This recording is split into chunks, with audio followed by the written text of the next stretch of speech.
Assalamualaikum warahmatullahi wabarakatuh. Baiklah, di sini saya akan melanjutkan lagi lanjutan materi sistem interface, yang mana di dalam kali ini kita sudah memasuki pertemuan kelima ya dalam perkuliahan.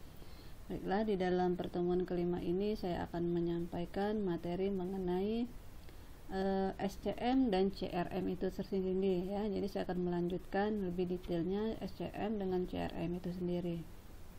Nah, di sini secara fundamentalnya apa sih yang dimaksud dengan supply chain management ya? Kenapa dengan adanya SCM ini dapat membantu perusahaan ya, terutama di dalam mendapatkan produk yang tepat ya, kemudian menuju tempat yang tepat dan waktu yang tepat, serta kuantitas biaya ya yang tepat ya. Artinya pada biaya yang dapat kita terima ya. Dari SCM ini sangat membantu sekali di dalam perusahaan ya.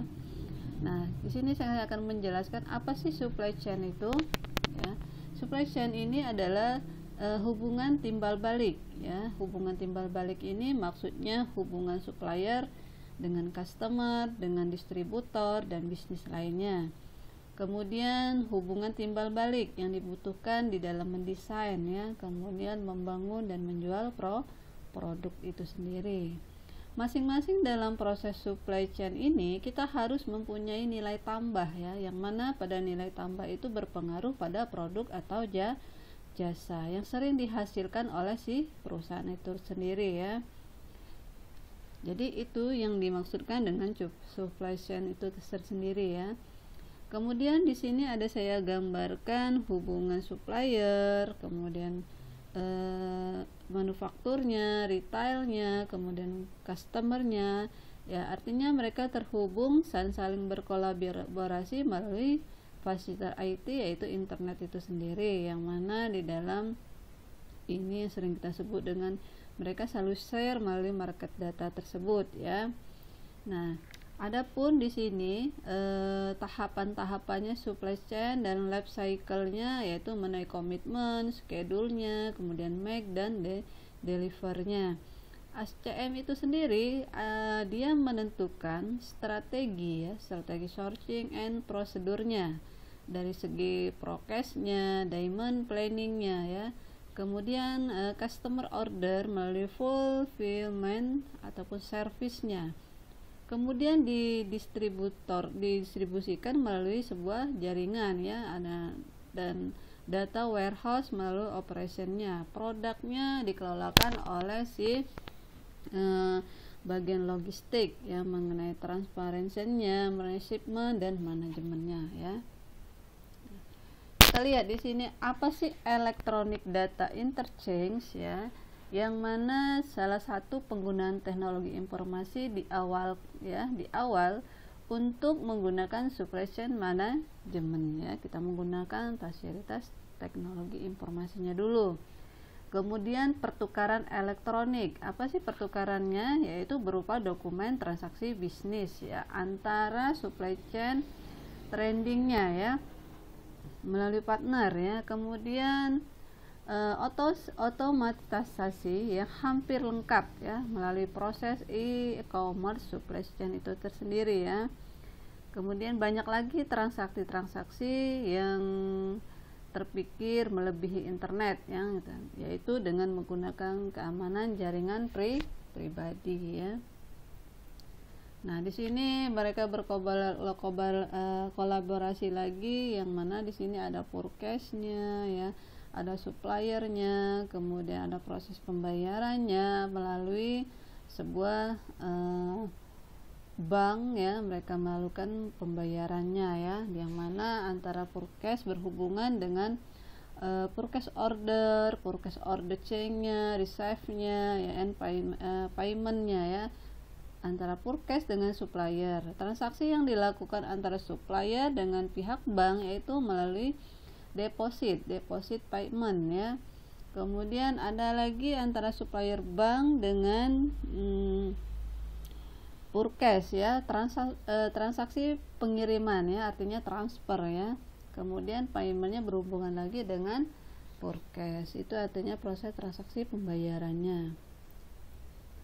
Adapun manfaat dan tantangan SCM itu sendiri, yaitu manfaatnya lebih cepat ya, dalam pemrosesan pemesanannya lebih akurat ya, kemudian menurunkan tingkat persediaan, sehingga waktu yang cepat untuk bertransaksi itu sangat cepat waktunya ya. Kemudian biaya bahan baku dan transaksi lainnya lebih rendah. Kemudian membuat strategi hubungan dengan supplier itu sendiri ya. Adapun tantangan ya, tantangannya yaitu kekurangan pengetahuan perencanaan dari demand serta alat-alat dan panduan ya. Kemudian ketidakakuratan data yang tersedia oleh sistem informasi lainnya ya. Kemudian kekurangan dalam kolaborasi antara pemasaran, produksi, dan manajemen persediaan, serta alat-alat SCM yang masih baru ya dan tidak lengkap, sehingga sulit dalam mengimplementasi. Jadi disitulah tantangan yang sering terjadi ya. Kemudian adapun tren dengan adanya SCM ya, di sini kita gambarkan, yaitu SCM stack pertama yaitu mengenai current supply chain improvement ya, dimana di sini transaksinya mengenai mereka saling sharing ya, mengenai informasi produk ya yang dilakukan oleh sales ya, bagian logistik. Nah, di sini mereka bagian stack kedua akan menerima informasi ya mengenai order manajemennya, inventory manajemen, kemudian resource allocationnya, sistem yang dipakai ya. Kemudian berkolaborasi ya di stack 3, mereka saling berkolaborasi marketing ya, bagian sales, SCM dan lainnya ya. Nah, CRM ya, kita lanjutkan. CRM itu sendiri, apa itu CRM? Yaitu mengelola penuh rentang ya dari hubungan pelanggan yang terlibat, sehingga di dalam CRM ini menyediakan customer face employee dengan itu sendiri, lengkap dengan pandangan ya terhadap semua pelanggan melalui touch span dan lintas semua channel ya. Kemudian menyediakan pelanggan lengkap dengan pandangan perusahaan terhadap perluasan channel ya. Itu apa itu CRM ya, orang-orang yang terlibat di dalam CRM melalui rentang ya, rentang lintas. CRM menggunakan IT untuk menciptakan cross functional intersystem ya, yang mengintegrasikan dalam proses otomasi banyak terhadap pelanggan, terhadap customer ya. Kita lihat di sini adalah application cluster in CRM yang saya gambarkan di sini, yang terdiri data sales, marketing, customer relationship ya. Mereka sharing datanya melalui fax, email ya, ataupun telepon melalui web. Nah, kita lihat di sini mereka saling kontak ya. Dari akun manajemen, CRM membantu penjualan, pemasaran dan pelayanan promosi profesional dalam menangkap dan melacak data yang relevan, yaitu yang mana menangkap data melalui setiap masa lalu dan perencanaan kontak dengan prospek ya. Bisnis lainnya life cycle event of customer ya. Di sini ada pun data yang ditangkap melalui customer talk span, yaitu melalui telepon, fax, email yang saya gambarkan dalam gambar tadi ya. Manfaat dari CRM itu sendiri adalah mengidentifikasi dan target pelanggan yang terbaik. Kemudian manfaatnya melalui real time customization and personalization dari produk dan jasa, sehingga melacak data itu bisa kapan saja dan di mana saja pelanggan menghubungi perusahaan. Menyediakan pengalaman pelanggan yang sangat konsisten melalui tutorialnya ya, menyediakan pelayanan superiornya dan dukungan lintas untuk seluruh kontak poin ya. Itu adalah manfaat dari CRM itu sendiri. Adapun kegagalan ya, kegagalan dari CRM itu bisa saja melalui manfaat bisnis tersendiri, tidak bisa menjadi jaminan ya bahwa CRM kita itu bisa berjalan 50% ya.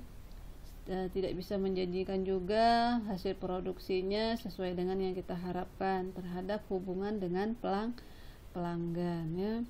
Alasan kegagalannya itu sering terjadi kekurangan pemahaman dan persiapan ya, sehingga tidak memecahkan masalah proses bisnis pertama dan tidak berpartisipasi pada bagian bisnis stakeholder yang terlibat. Itulah asal-asal dari kegagalannya ya.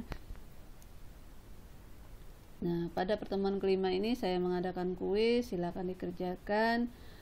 Soal kuisnya ada 3, silakan dibaca dan dikerjakan, dikumpulkan pada pertemuan ke-6. Oke. Itu saja yang bisa saya sampaikan pada pertemuan kelima ini. Akhir kata saya tutup, wabillahi taufiq wa hidayah. Wassalamualaikum warahmatullahi wabarakatuh.